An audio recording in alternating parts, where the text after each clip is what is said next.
kan may naglaglaag pati inita sa gawas. Sa dili pa na ako ipang sulod. Ako i-flex ang mga palit kanina. Ang uso dire, wal dili uso dire ka nang may mag-assess yung mga kahuman o ka nang mag-grocery ka. Ano na yung mga tagapapak. Kasi sa ato pa na baggage, doon. Ano pang taga suksok sa mga grocery. Dili uso, dili. Kanya-kanyang diskarte. Pwede pala kayo namin. Hindi na magawit na sa bus agan. Hindi na plastic. Ano siya eh? Plastic pang manig also dito po. Kaya isang bato separate.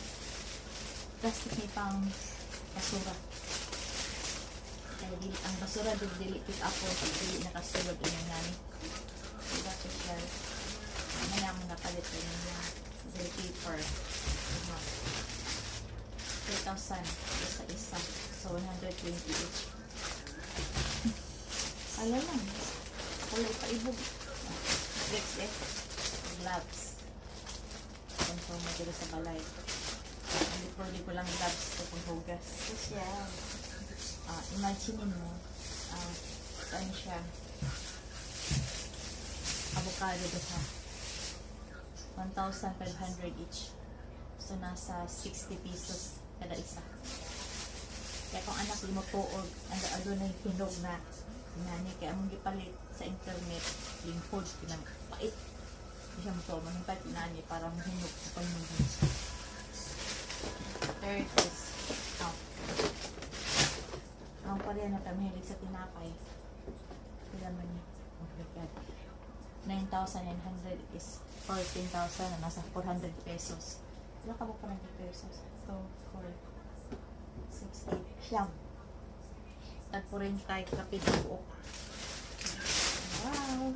Ito naman ay napakamahal. 22 karning baboy, abaka. Ang pagdid niya siya. Import. Mahal tayo. Nasa mga 1,000. Mahal. Di ka pag imo'y convert, di ka kataon. Gutom ka. Toothpaste, toothbrush.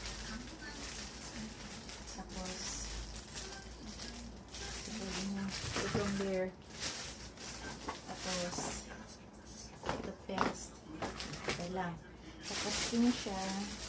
Taon. Ano yun siya ka ng tupusin. Kaya pag magbalabay kag basura, ang basura dili pick upon pag dili nakasulod din nani proper na itanganon sa basurahan ng tanan uniform.